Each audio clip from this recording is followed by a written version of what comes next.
Hello, this is Tuğba Tanyer Erdemir, the coordinator of ADL's Task Force on Middle East Minorities. Welcome to our expert webinar, Understanding Hezbollah, Tactics of Repression and Violence, Threats to Israel and Beyond. At this time, I'd like to introduce ADL's Senior Vice President for International Affairs, Marina Rosenberg. Thank you, Tuba, and thanks to all of you joining us for this important webinar. Consistent with its mission to fight hate in all its forms, ADL launched in 2018 its Task Force on Middle East Minorities to bring international attention to the human rights offenses committed against vulnerable minority communities in the broader Middle East. In this webinar, we are hosting a stellar group of experts to discuss the past, present, and future of Hezbollah. The timing could not be more fitting. Hezbollah represents the Islamic regime of Iran's first and most successful effort to export revolutionary Khomeinism. Through Hezbollah, the Iranian regime has been able to threaten the stability of the wider region, while protecting itself from the consequences of doing so. The cost to Lebanon has been tragic. Lebanon has been hollowed out and held hostage by Hezbollah on behalf of Tehran. Its once rich mixture of faith and identities, now a shadow of the past. To the tragedy of Lebanon, Hezbollah then added the horrors of its support to Bashar al-Assad in Syrian civil war, a humanitarian disaster whose full extent still cannot be fully known. Hezbollah's footprint has been devastating and far-reaching. Just over a week from now, on October 23rd, we will mark the day in 1983 when a Hezbollah suicide bomber murdered 241 US Marines and 58 French military personnel in Beirut. 3 months ago, we marked the day, July 18, 1994, when another Hezbollah suicide bomber murdered 85 people and injured more than 300 others at the Amia Jewish Community Center in Buenos Aires. Amazingly, Hezbollah's South American networks remain active, as evidenced by arrests over anti-Semitic murder plots in Brazil and Colombia this summer. As if those murderous events were not enough, on July 27th this year, Hezbollah killed 12 Israeli Druze children in the town of Majd al-Shams while they were playing soccer. Their faces and names are on the soccer ball behind me, given to me by their grieving parents. And a week ago marked a year since October 8, 2023, when Hezbollah began firing tens of thousands of missiles into northern Israel, internally displacing tens of thousands of Israelis, to support what Hassan Nasrallah called the Great Grand Jihadist Operation of October 7th. Of course, Israel has now finally responded to Hezbollah, both for its attacks as part of the Iranian proxy network support for Hamas, as well as to preempt Hezbollah's own October 7th style massacre and kidnapping operation. But what happens now? Its leadership may be gone, but many of Hezbollah's most devout followers and important aspects of its military capability remain. Our experts will present an ideological, strategic, military, and political background of Hezbollah that will help us understand how this movement became what it is and what to expect next. In a post-October 7th world, understanding the regional threat posed by Hezbollah, both as a group and as an expression of Iran's regional ambitions, is more important than ever. Shadi Martini, the Chief Executive Officer of Multi-Faith Alliance and the co-chair of ADL's Task Force on Middle East Minorities, will moderate this panel. Shadi, I leave the floor to you. Thank you, Marina. We have a very interesting topic right now, and it's a very hot topic, actually. So I want to first introduce our distinguished panel, Carol Norrell, who is ADL Senior Regional Director of Israel and Middle East and North Africa. Saeed Zahavi is the founder and president of the Alma Research and Education Center. Behnam bin Talibu, a senior fellow at the Foundation for Defense of Democracy and ADL Task Force on Middle East Minorities member.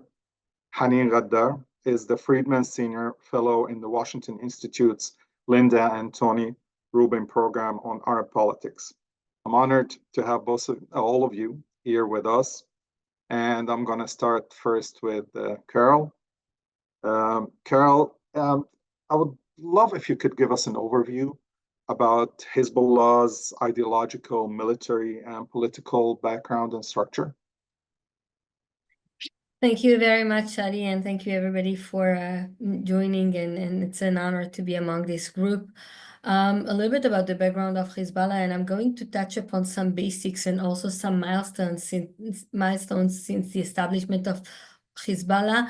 First of all, it's a militia, guerrilla, and terror group, but it's also an Islamist Shiite party in the Lebanese government, which is very important to note because it combines the military power and also the political power.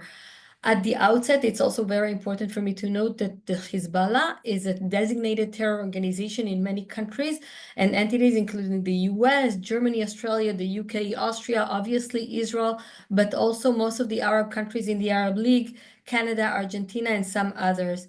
In terms of how they see and how they present themselves, first of all, the way that their people refer to themselves is as the resistance, al-Muqawama.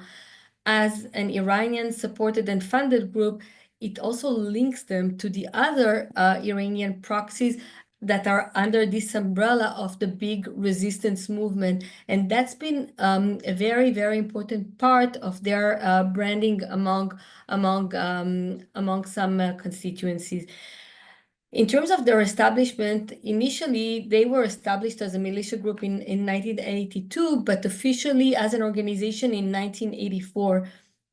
There's a lot of evidence, even from that time, to Iran's involvement in its establishment from the very beginning, whether it's in terms of funding, providing weapons, supporting terror attacks that they've been conducting. Not only that, but also Iran was very, very instrumental in establishing Hezbollah as a political party. So Iran's hands are deeply involved in what Hezbollah is today. When it was established as a sort of an alternative to the Amal movement when the Iranians felt that they don't have control anymore of Amal.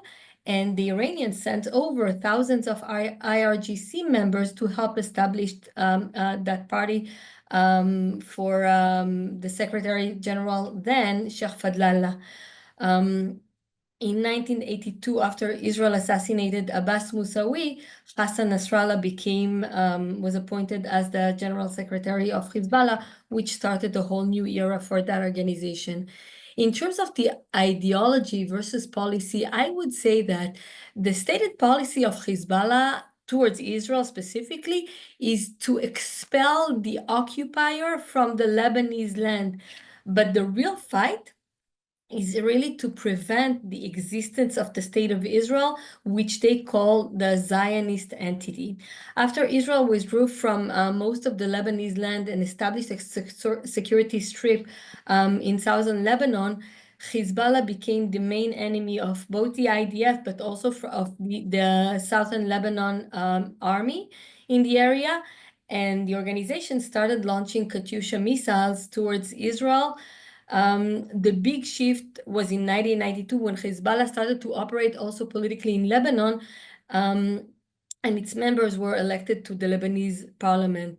Also noteworthy in those years was their committing terror attacks against Jewish targets worldwide, and as Marina mentioned, also in the attacks in Argentina, including the attack against the Israeli embassy and the Jewish Community Center. Since the 2000, Hezbollah took another direction, which is kidnapping of Israeli soldiers. It's worth mentioning that Hezbollah also kidnapped an Israeli civilian who passed away, I believe, 2 weeks ago. Elchanan Tenenbaum, but that became also a very important tactic for Hezbollah, who understood the sensitivity of the Israeli society for kidnapped people. Obviously, the 2006 war between Israel and Hezbollah started with the kidnapping of 2 soldiers, lasted 33 days, but I think that taught Hezbollah that there might be some thoughts that they have about Israel that they need to reconsider. Obviously, Israel's deterrence kind of came back, but it was eroded along the years after the war.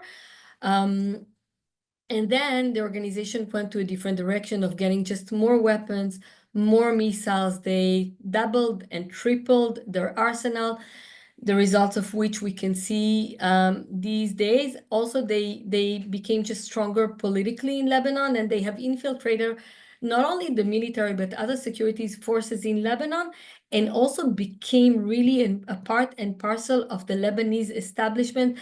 And that came with a price of also getting more criticism from the Lebanese public, including in some crises, including the COVID crisis, but also with the explosion of the Beirut port.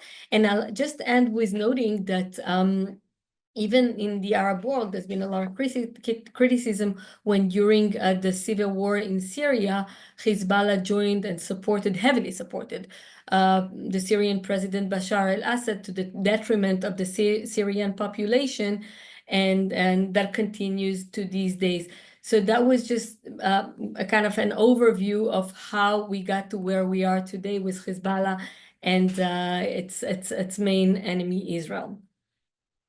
Sarit, so I want to ask you this question about Hezbollah's capabilities and attack.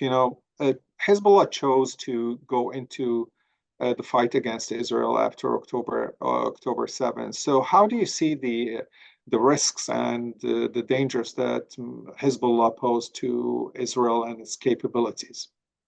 First, I would say, just to give you a little bit of numbers, up until Israel moved from defense to offense, which is a little bit after mid-September, we can say that Hezbollah launched more than 3,000 attacks against the state of Israel. This means daily attacks.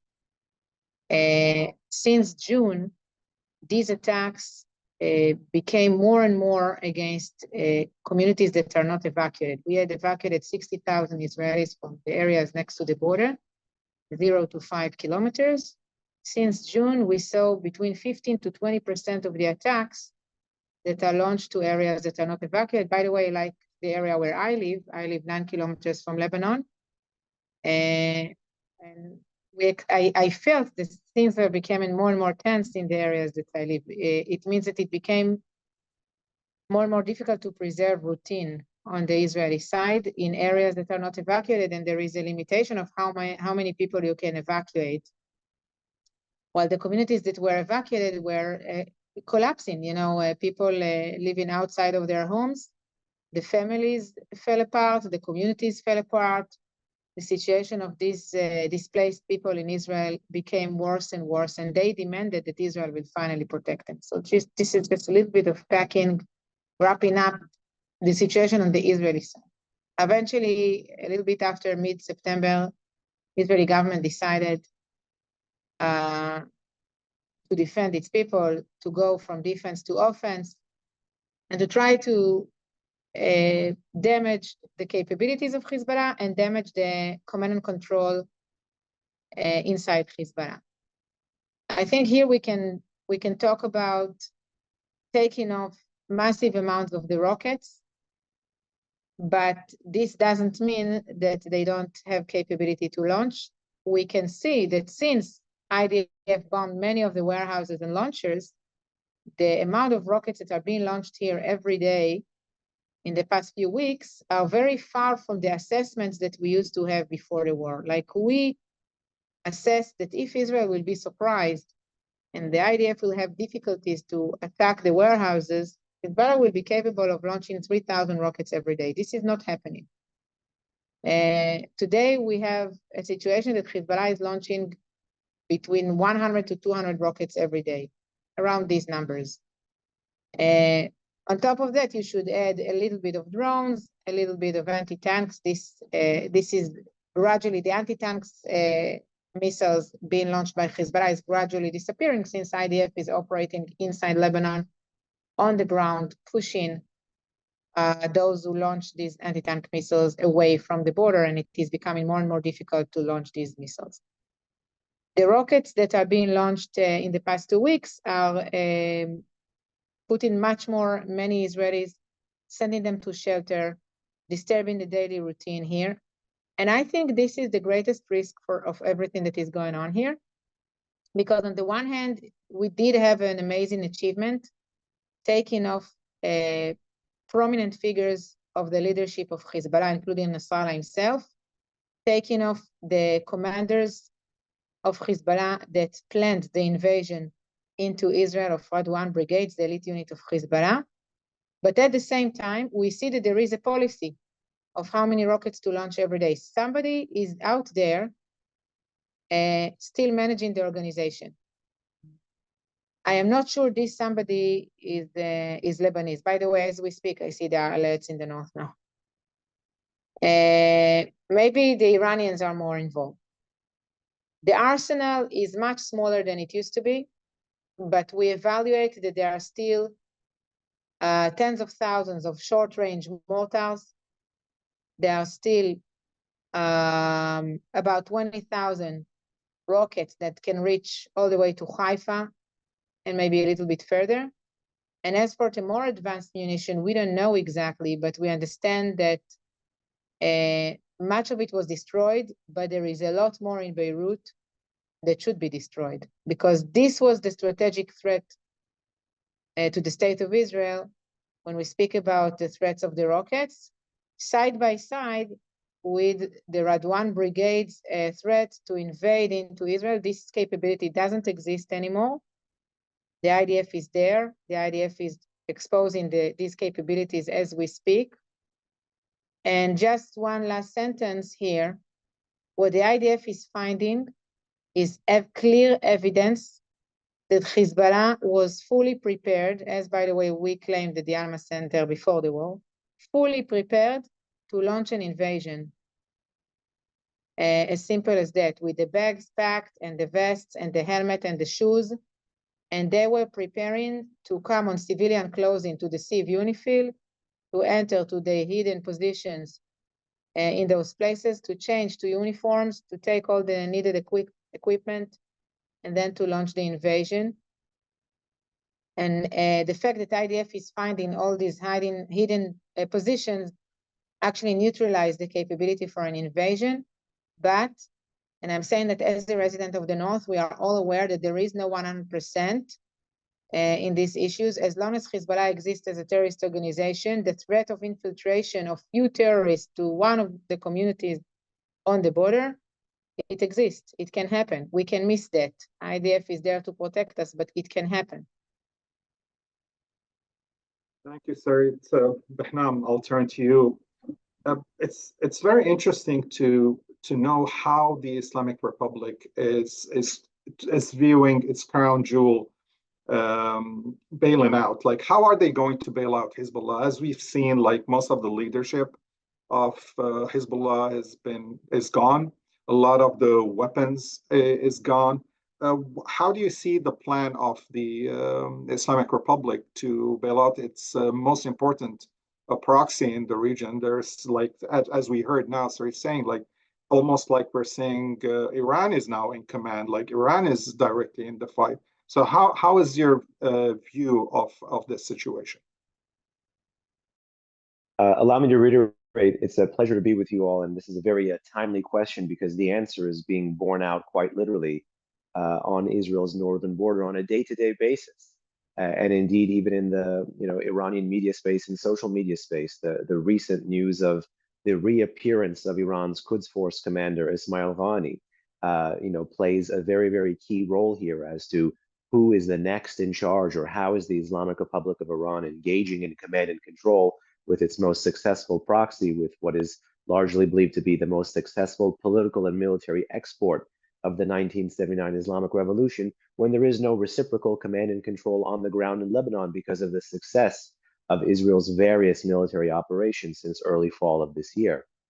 And to some degree, there is a maintenance theory being put forward by the Islamic Revolutionary Guard Corps that you can kind of sustain the gains you've made by keeping Lebanese Hezbollah on life support and by stretching out the interval between tactics and strategy for the Israeli military, basically increasing the time that they need to occupy the south, raising the political cost of the success of their airstrikes, trying to put distance between Israel and America as the prospect for a war widens, but doesn't necessarily widen in some of the ways that American and European audiences may have feared.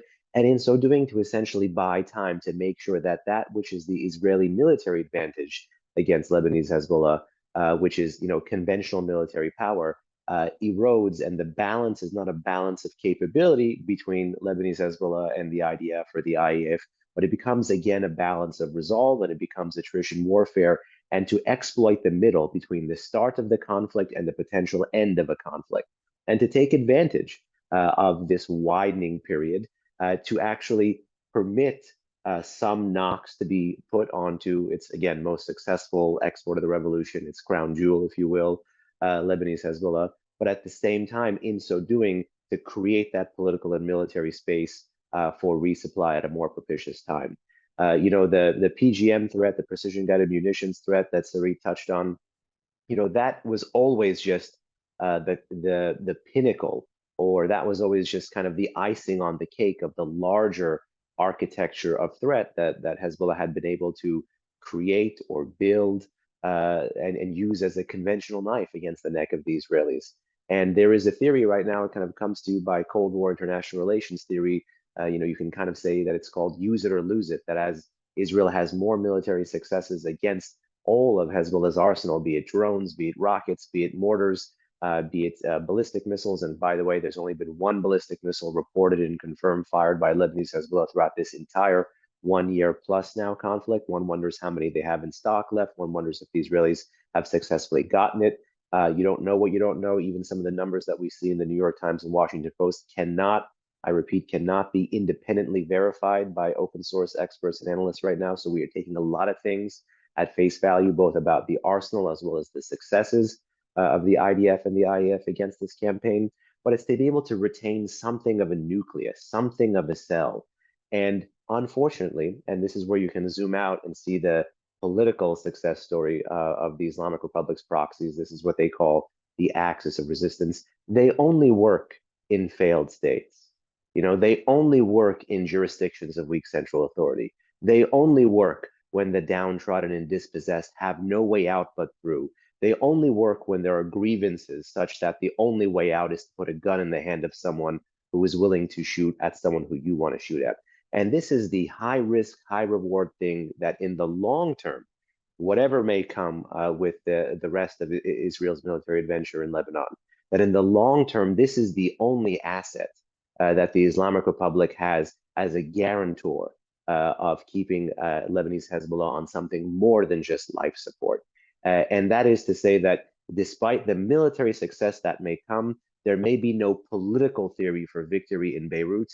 And in so doing, take advantage of that to, just as they took advantage of the heyday of the Lebanese Civil War, just as they took advantage of the pseudo peace that came with the Taif Accords, just as they took advantage of the post-2006 space and this kind of naive, doe-eyed belief that 1701, the UN resolution 1701, would be enforced by all members in good standing of the international community. They too could take advantage of the fact that people want something of a semblance of order in Beirut, something of an end to the already multi-front war that Israel is fighting, and in so doing, retain that life support and build it up over time, just as they have through the air bridge to Syria, the land bridge across Iran, Iraq, Syria, Lebanon into the Eastern Mediterranean, and also with an indigenization campaign that you've seen with Hezbollah and the Houthis when it comes to some shorter range systems such as mortars and even drones. So they are playing the long game still. They understand they are badly, badly, badly knocked. And there is a theory, I don't know how much I subscribe to it yet, but it's worth the audience knowing, that the more conventional defeats the Islamic Republic has, the more it may be tempted to threaten to go in the nuclear direction, potentially crossing that weaponization Rubicon. This is something IRGC outlets have been talking about a lot this fall, basically concurrent with the string of military defeats their proxies have had in the region. And in some sense, Lebanese Hezbollah, which was always seen as a conventional deterrent to safeguard Iran's nuclear deterrence, there is a theory, there is a discussion that perhaps to bail out and save this conventional architecture of threat that the Islamic Republic has been able to erect and sustain around Israel, called the Ring of Fire, that perhaps the only way for them to be able to sustain this or to keep it on life support is by perhaps rattling the nuclear saber. There are signs of that. It depends, how one looks at Syria, how one looks at Iraq, how one looks at Yemen, and how one even looks at Lebanon. Are these Vietnams to be able to further bait and bleed the Islamic Republic? Do we have a theory of political victory after the military victory that may come? But in essence, this entire thing is brought to you by an attempt to exploit the gap, in my view, between Israel's tactics and strategy in the north, and in so doing, create the political conditions to take Hezbollah off life support and work on that resupply, just as we've seen time and time and time again from the Islamic Republic and this proxy. Thank you very much, Behnam. Carol, I want to turn to you after what very important things that Behnam mentioned, especially about Iran playing the long game. A lot of people say that October 7 changed the mindset of the population in Israel. What happened? It's like Israel's 9/11, and we know how it changed the mindset in the United States. So, but I'm interested to know, how is the Israeli public, how supportive are they for the campaign against Hezbollah? And what is the outcomes that they're expecting? Are they expecting a total defeat? Are they expecting some kind of ceasefire? What is the objective that is in the mind of the public, and what the political establishments is saying to the Israeli public? Thank you for that, Shadi. So first of all, it's worth mentioning that the Israeli public's experience with southern Lebanon is quite traumatic. And there's a sort of a proverb that I hope to translate well to English, saying, we have no intention of drowning in the Lebanese mud, which not only refers to the topography of the land of Lebanon, but also having forces in Lebanon with all the implications that it has and all the complications that it entails. And that's a proverb in Israel, which everybody understands. And by the way, it has been used also to refer to Gaza these days, because that trauma informs a lot of what and dictates a lot of what Israel does on other fronts. Israel had a very bad experience in staying in southern Lebanon with forces on the ground for many years. Second is that Lebanon is a sovereign country, and no one in Israel has an interest to interfere nor to occupy in any way any lands in Lebanon. It's not the intention at all, but at the same time, there's an understanding that as long as Hezbollah is on the border close enough to Israeli towns and villages, they cannot go back home. And that brings me to the third point, which is the evacuees, the people that have been displaced from their home for over a year now. And as it said, it has a huge effect on what Israelis think about the war. Obviously, the unimaginable amount of missiles that have been launched since October 8 on Israel. But I think that there's also a division between what Israelis think about attacking Lebanon from afar or through the Air Force. And there's a division here, because being on the ground with forces have other implications also on casualties and obviously on what people feel about that. It's much more risky. I want to also cite some data points from a poll that was done 2 weeks ago by the Israel Democracy Institute on the matter. First, like in many other polls, the vast majority of Israeli Jews believe that an overall operation in Lebanon is justified, even if Israel is fighting in Gaza, and even if we have not put an end to the hostages crisis, which is quite a statement by Israelis who have generally speaking, as a consensus, the hostages issue. It's worth mentioning that also as part of the same question in the IDI poll, 47% of the Arabs believe that this is not a justified war. So in Israel, there are 75% Jews, but 25% other minorities, non-Jewish minorities, that have a different thinking of what the general Israeli public has, the Jewish public has, I should say. Regarding a ground operation, 47% of Jews supported, with a significant support on the right, obviously, over than the left. And then Israelis are more anxious and feel threatened by since the assassination of Nasrallah, because they feel that with the anger coming out of Hezbollah over the assassination, and not only that, but also the Patriot operation and all what we have seen, they feel that their life is more at risk. Just in terms of your last question, look, the immediate expected outcome is obviously the return of the displaced citizens of the north of Israel to their homes. But that is not enough. And also the real test, as one general put it yesterday, is 10 years from now. If the northern area of Israel remains calm or not, and that will take time to test, but I feel that the immediate one is not enough for us to provide an answer to all of that. Thank you, Carol. I mean, I will turn to you now, and it's very important to listen to a perspective from Lebanon, because that's something that is sometimes missing from the discussions, is to understand how the Lebanese people are viewing Hezbollah. We all know that Hezbollah kept its weapon after the Taif Accord and all other militias given up to the weapons of focusing on resisting the occupation.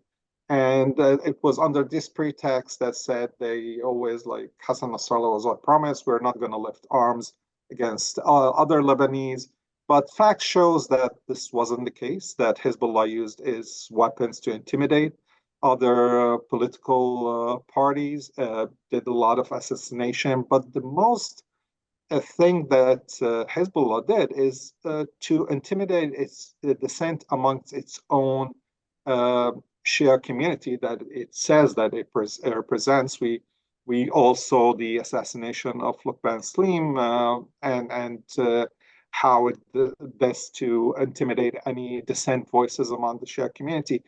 The latest war that Hezbollah put Lebanon and the people in southern Lebanon in it, how is it viewed from a Lebanese perspective, and how is this, in your opinion, is shifting some narrative toward Hezbollah and the legitimacy of their weapons and intimidation of the Lebanese structure in general? So yeah, these are all like very valid questions that are very relevant to the situation today. Even if I want to go back a little bit further, like with Hezbollah's many phases, Hezbollah went through many phases, but the first phase was actually the resistance, because when they only focused on liberating south of Lebanon from the Israeli occupation, and their arms became legitimate because of an Israeli occupation. And that's why this incursion that is happening in Lebanon today should not become an occupation, because this will re-legitimize Hezbollah's arms, and we don't want that. So that's what really gave Hezbollah and its arms legitimacy, is the fact that our part of Lebanon have been occupied by Israel. So this was its first mission. It was very, very clear, simple. They really focused on this part, the first phase. They had a lot of support, not just by the Lebanese people, the Shia, yes, absolutely, by the Lebanese people, but also in the region. A lot of people in the region, until year 2000, when they finally claimed that they have liberated south of Lebanon from the Israeli occupation. We know that there are different versions to this story, but that's what they claimed, the liberation, and became like the major crossroad for Hezbollah. When you are, if the occupation legitimized your arms, then the end of occupation means, your arms are no longer useful. And this was the first crossroad for Hezbollah to say, no, we are not going to translate this victory and liberation into stronger state institutions and surrender our arms to the Lebanese army. No, we are going to actually use this victory of liberation and use this like high moment in order to translate it into more power within Lebanon state institutions. And that's the second phase where Hezbollah focused on, entering state institutions. And it continued also with the assassination of Rafi al-Hariri, because they wanted the former prime minister that they killed. He was resisting that kind of Hezbollah penetrating state institutions. They killed him. They started the 2006 war with Israel. They created the new divine victory afterwards and translated it into even more infiltration into state institution, because at that moment in 2005, what happened is that their killing of Rafi al-Hariri pushed the United States and the streets of Lebanon, and it was a successful moment because both the outside and the inside worked together. And this was like, I always go back to this moment when I give recommendations, because this is the moment when there's an opportunity and both inside and outside catch this opportunity. So that was the moment, but it focused on Syrian troops leaving Lebanon rather on pushing Hezbollah back. And that was the mistake of the goal. The goal was focused on the Syrian troops in Lebanon rather than the Iranian indirect occupation, which led us to today, right? The third phase, after they managed to take over control from the Syrian regime, infiltrate all state institutions, control the whole of Lebanon, they moved on to become the Iran's regional army. They secured Lebanon. Their third phase is now to become part of the Quds force of the Iranian regime, Revolutionary Guards. They became part of the Quds force. And when Qasem Soleimani was killed, they became the Quds force. What happens today, their arms that were legitimate became a tool to kill the Lebanese. They did the 2007 May events, right? May 7 events of 2008. This was the first crossroad in terms of support. This was the time, actually. The first time was in 2005 when they sided with the Syrian regime against, the independent Lebanon.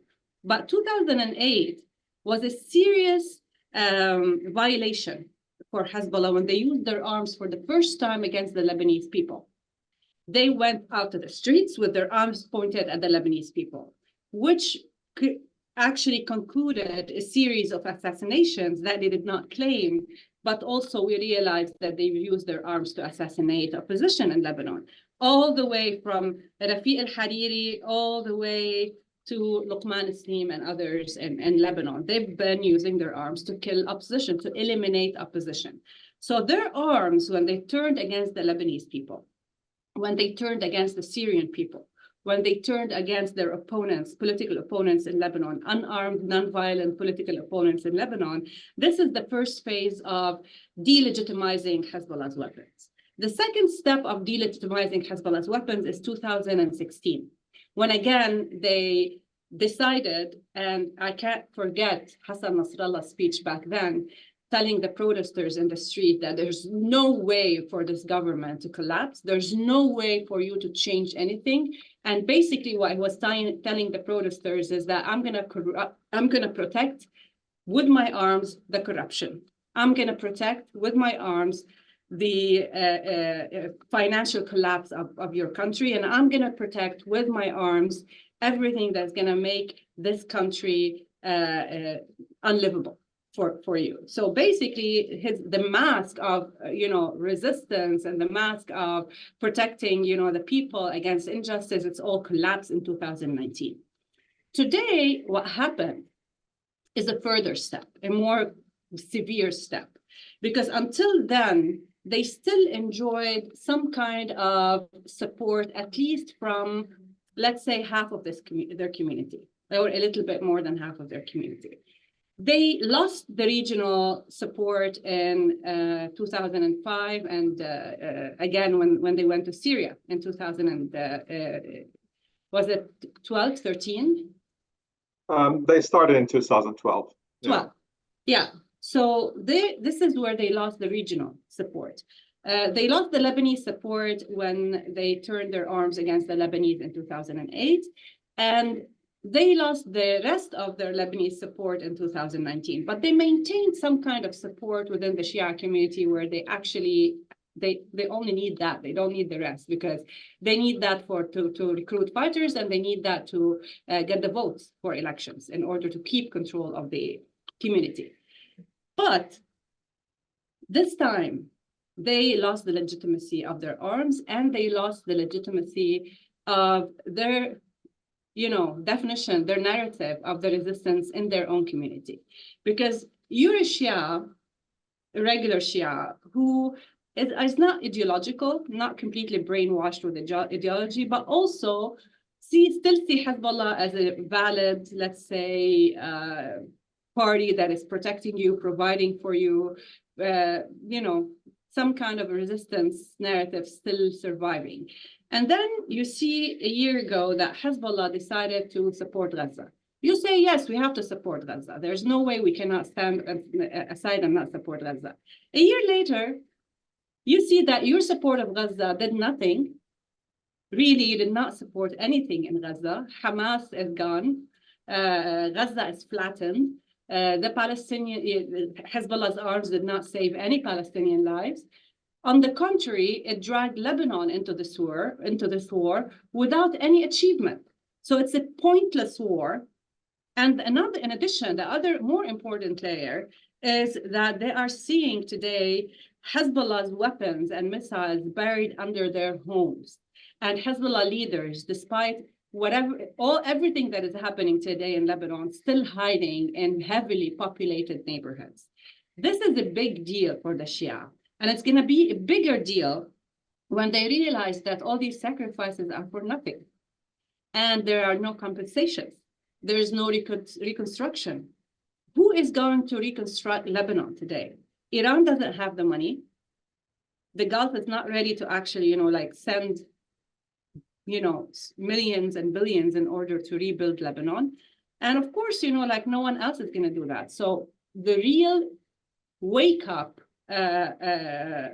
signs of waking up within the Shia community, where the majority will realize that this is a pointless war with no achievement, no victory, and we're not going to even be compensated for it.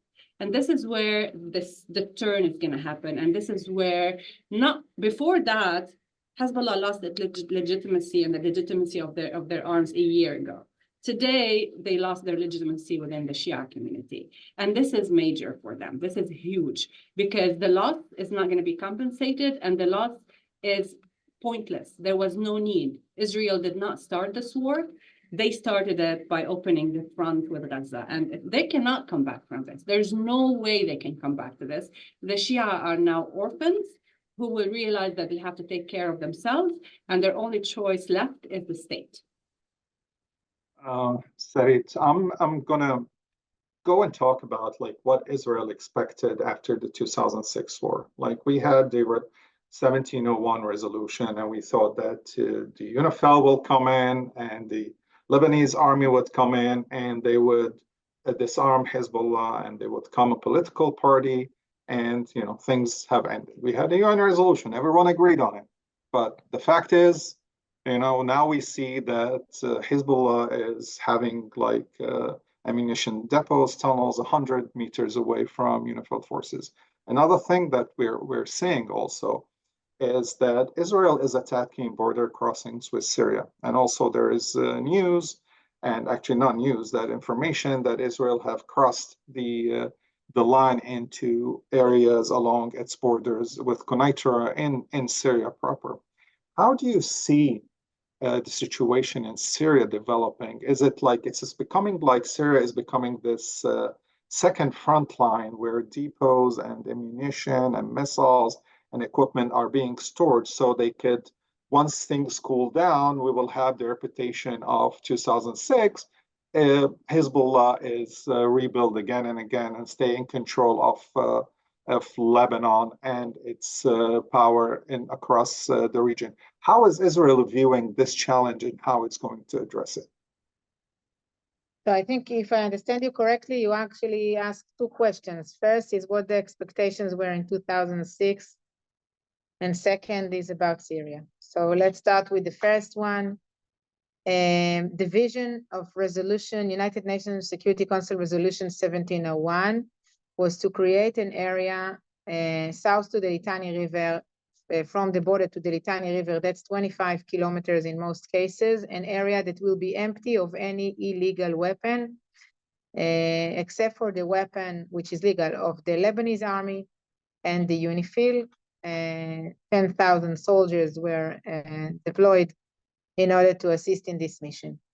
The resolution didn't say in a clear way who should enforce it. There are two different articles. Everybody can interpret it in a different way. One article says that UNIFIL will assist the Lebanese army establish this area. This is what UNIFIL is saying. We only came here to assist. We don't have enforcement authority. But there is another article that says that UNIFIL should do whatever it takes and whatever within its capabilities to make sure that its area of operation is not used for any hostile activity. And basically, of course, it didn't happen.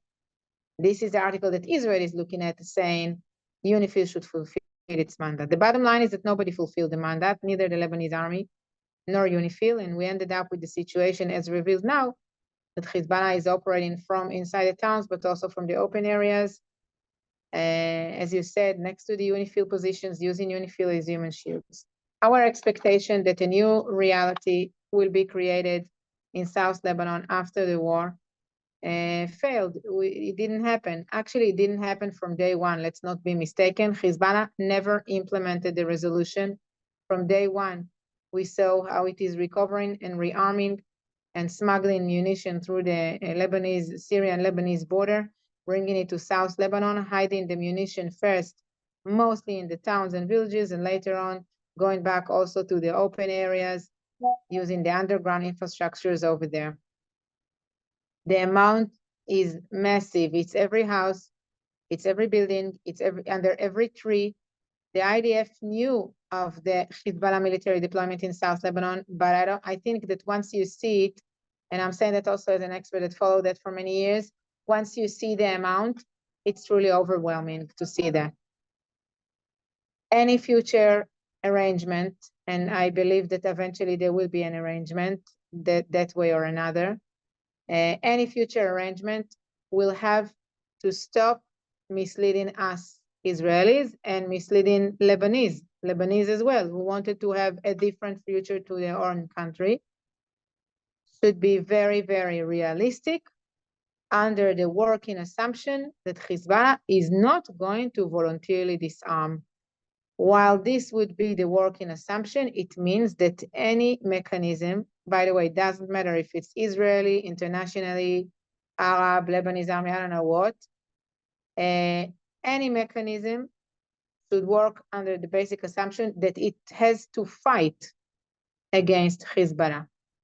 If we are going to get an arrangement that the enforcement mechanism force, whatever it is not willing to fight against Hezbollah, we are going to end up in much less than 10 years of another invasion of Hezbollah or attack or war or whatever into Israel, and we'll have to hope that this time we'll have an intelligence alert, not like October 7th, and I believe we will not.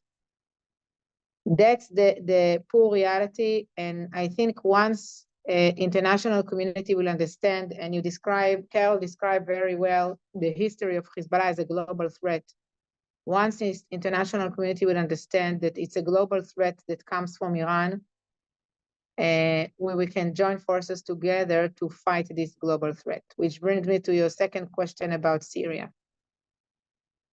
It's not only Syria, to tell you the truth. You cannot not just look at Syria or ask me the question just about Syria, because it's Syria, Iraq, Yemen, and West Bank. Iran and Gaza, which we dealt with that one. Iran made up a decision to create the terms for a multi-front campaign against the state of Israel, to cultivate and establish proxy militias throughout the region, and Syria is one of the areas, that will be capable of fighting Israel in various ways, whether it's ground forces or missiles and drones. And since they got this decision, they have been working very hard to equip, train, and finance these proxy militias in all these countries, as you said, mainly failed states. In Syria, we have proxy militias, which we call Iranian militias, even though they are not Iranian. They could be Afghanis or Pakistanis, and their mission during the years was to fight the civil war and to rescue the Bashar regime from the rebels. And today, more and more, they are participating in the effort of smuggling munition from Iran through Iraq into Syria. Other than that, Iran established units of Hezbollah, which are subordinate directly to Beirut, that are based in Syria. One unit is composed of Syrians, the name is the Golan File Unit, and the other one is composed of Hezbollah, Lebanese Hezbollah commanders, that their mission is to accompany the Syrian army. We'll tell you a small piece of information that we just found out this afternoon. If you look at the munition that the IDF had found and published, you will see in some of the munition a signature of the Defense Ministry of Syria. This is where it is coming from. Syria is full scale involved in the smuggling effort and the manufacturing effort of weapons to the proxies of Iran in the region, mainly to Lebanese Hezbollah, but as I've said, not only. At the same time, the Golan unit, which is composed of Syrians, was supposed to carry out small terrorist attacks. Today, we asked the question whether they were trained also to carry out infiltrations and even invasion to Israel. I believe that since Hezbollah was that damaged, Syria will be a key state for Iran to cultivate the capabilities to invade from Syria, including tunnels, including underground, even though the terrain is difficult. I think this would be the main effort that we are going to see. It's not going to be easy for Iran because Lebanon is much more comfortable. In Syria, you have a lot of competition with many other players at the same plate. You have the Syrian government, you have the Russians, you have a little bit of Americans as well.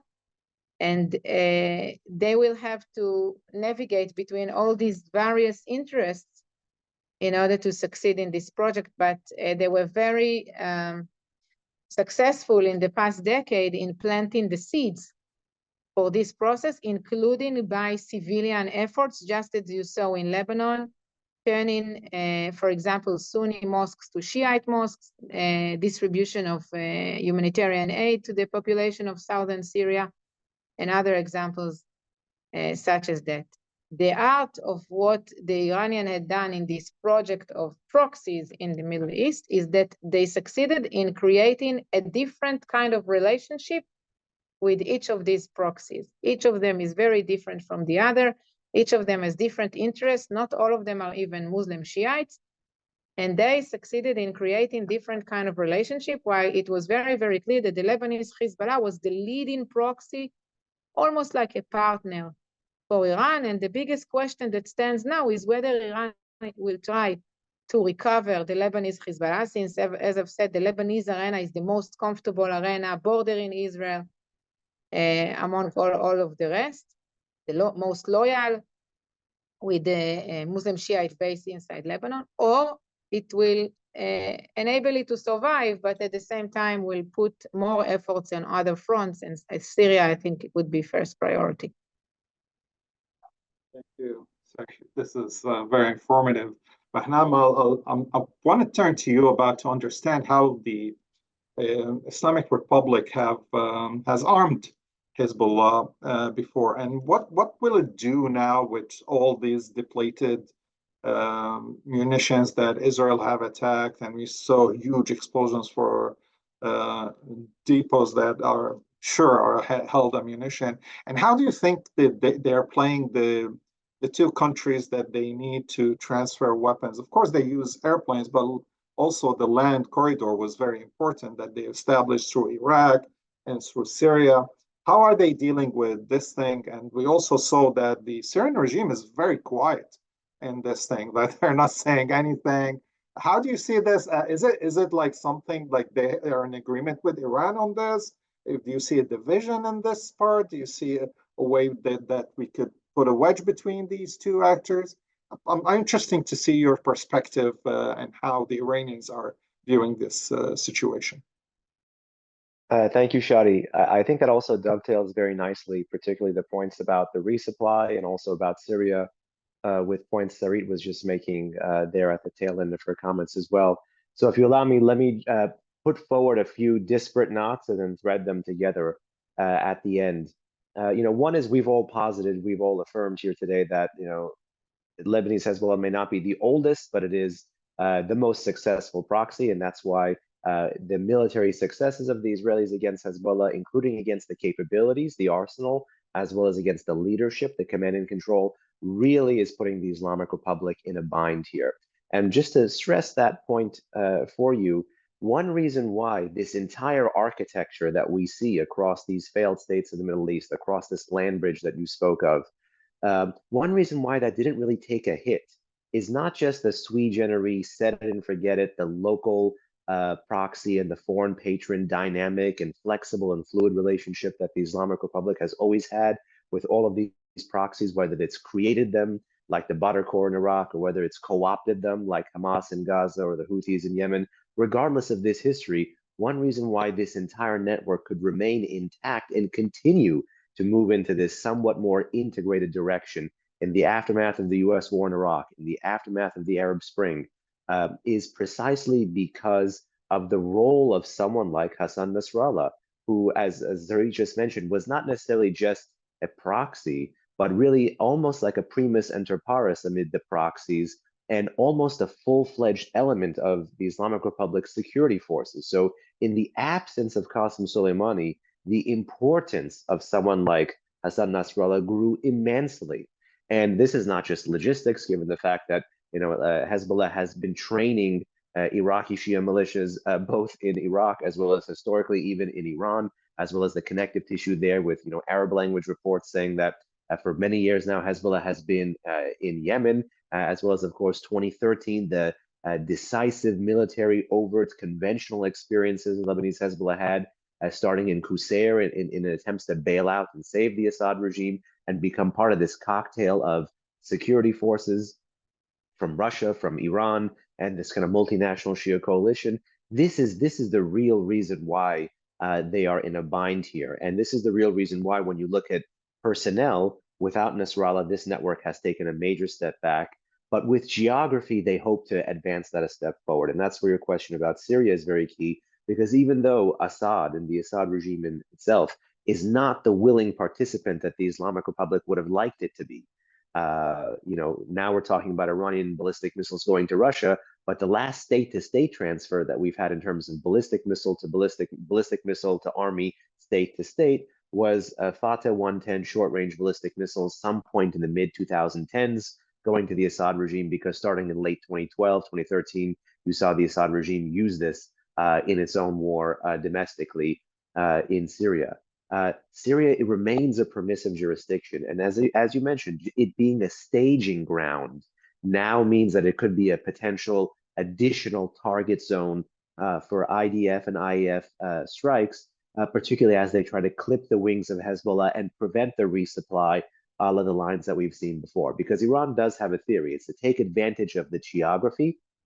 It's to take advantage of the gap between tactics for the Israelis and strategy. What is a cold start? What is a hot stop to these multi-front conflicts that are really much more like campaigns? They're boom and bust cycles of violence that the U.S. and other major Israeli international partners are not politically predisposed to be able to tune into and tune out of.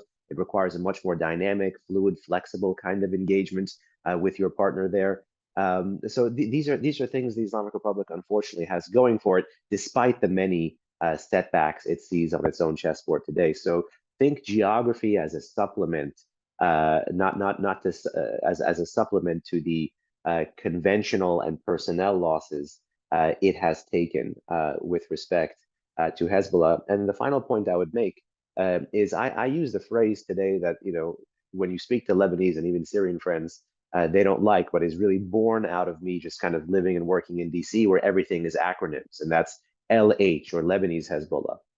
Given the fact that Hezbollah has been so transnational in the history that Carol laid out, in the proxy and terrorism element that Sarit laid out, the more success Hezbollah had in being part and parcel of Iran's security apparatus, the less Lebanese it really appeared to be. What the Islamic Republic is counting on as it figures out its own resupply mission is, perhaps with the onset of a ground war, Hezbollah can be seen as Lebanese again in the eyes of those same downtrodden and dispossessed folks in southern Lebanon, and have a military defeat of the group pave the way for a political success of the group, which gets you back to that: how does this group move from being on life support to potentially just surviving? And then after it survives, and then there's this fake, cold, calm peace, then move from survive to thrive. And again, resharpen that knife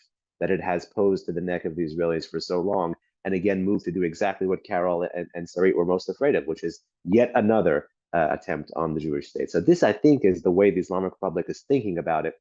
It's realistic that this is necessary but not sufficient to overcome the conventional battlefield challenges, but this is what I think they have going for them: geography and politics. It's very important to understand how Iran is going to react for losing the influence, what we call the crown jewel of its axis of resistance.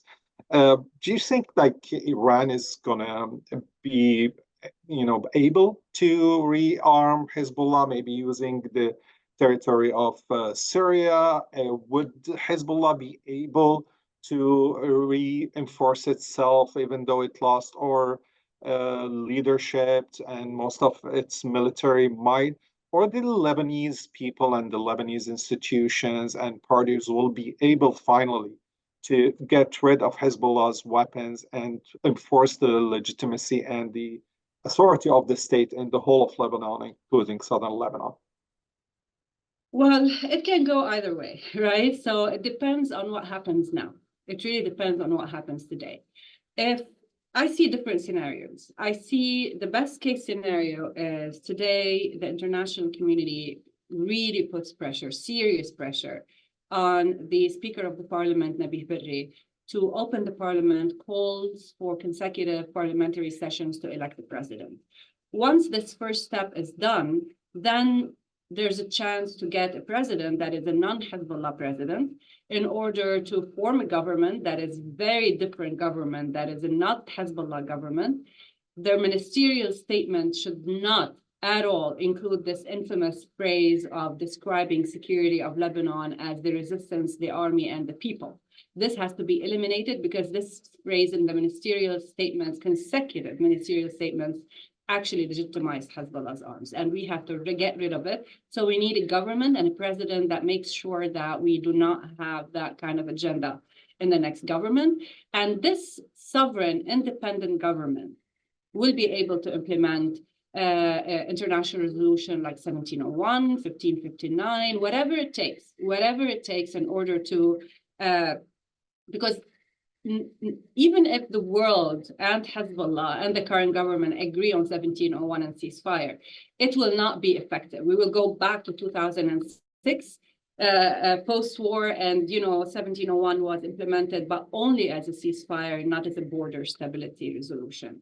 In order to transform 1701 from a ceasefire agreement to a border security resolution, we need a sovereign state, because sovereignty is really key for any kind of border security. Otherwise, it will just be a ceasefire resolution, and it will end with, again, what you said, Hezbollah regrouping, rearming. It will take them time. It will take them a lot of time, and they will be able to come back to the south of Lebanon and to the borders of Israel. And in a few years, or maybe more than a few years, they will be able to conduct what Hamas did on October 7th. So if we don't catch this moment now, if we don't really realize that this is an opportunity to implement border security once and for all, we will see this. We will see more hands-on approach by the Iranian regime and the IRGC in Lebanon, because there is no leadership left in Lebanon. There will be more IRGC commandment in Lebanon with a hands-on approach on organizing, regrouping, retraining, and appointing a new class of leadership before they let Hezbollah go back to their old state. This will take some years, but this means like there will be for a phase that will be chaos, with Hezbollah disintegrating into armed gangs and militias, making sure that no one in Lebanon says anything or dares to say anything regarding change. But that's something that it will happen after the war. So that's why today it's an opportunity where they are absent and in hiding to actually do this. Otherwise, it's a chaos. It's a Syria scenario where Iranians, Shia militias, jihadis will all come through the porous borders to Lebanon and make sure that nothing good happens. And the other scenario, if we want to avoid this, we really need to think sovereignty, because nothing can change in terms of border security, in terms of implementing resolutions, sending the army to the south, making sure that Hezbollah doesn't rearm and regroup. The only way to do it is through a sovereign government. Otherwise, forget it. The Iranians will not let this go. They are pretending that this is not their war, of course, but this is their war. And this is, Lebanon is too important for them to let go. And Hezbollah is no longer probably the crown jewel of their operations, because they have lost so much and really turned out to be less effective than everybody thought they are. But they will try to rebuild it, even if they have to use, like their own people on the ground. Thank you very much, Behnam. I'd like to thank all our participants. It was very insightful and very knowledgeable to hear you. I'm very blessed to be in your company, and I just want to say final remarks. I'm a person from that region. I was born in Syria and had to flee my home country in 2012. One of the reasons is the terror of Hezbollah, among others. A lot of people in the region are trying to look at, hopefully, at this war to be a war that would end wars and not another cycle of a future war, which is to put more destruction into our region. It's this panel is a diverse panel, as our task force. We are people from the region and for the region, from all religious, sectarian spectrum of that is so much in the Middle East. And this is why we give points of views that are aligned with our communities, the people we lived with, the people we know. So we could give you information from people that live this tragedy, at the same time live the hope for a better Middle East. We all have hope that a new Middle East can be a better Middle East, where Muslim, Christian, Jews, and other communities and minorities, ethnic and religious, can live together peacefully and help each other to develop instead of helping to destroy one another. And hopefully one of the biggest threats to the region, the Islamic Republic, somehow can be reined in, or hopefully the Iranian people, who are wonderful people, someday will regain their right to elect a new government and a new leadership in Iran that will help their aspiration for a better Iran. Thank you very much for being with us. Tuba, I will leave the last word for you.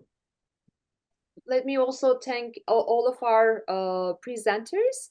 At this time, our webinar is finished, but please stay tuned for updates from ADL and from ADL's Task Force on Middle East Minorities. And please subscribe to ADL's YouTube channel and feel free to share our content. Thank you for joining us. Have a great day.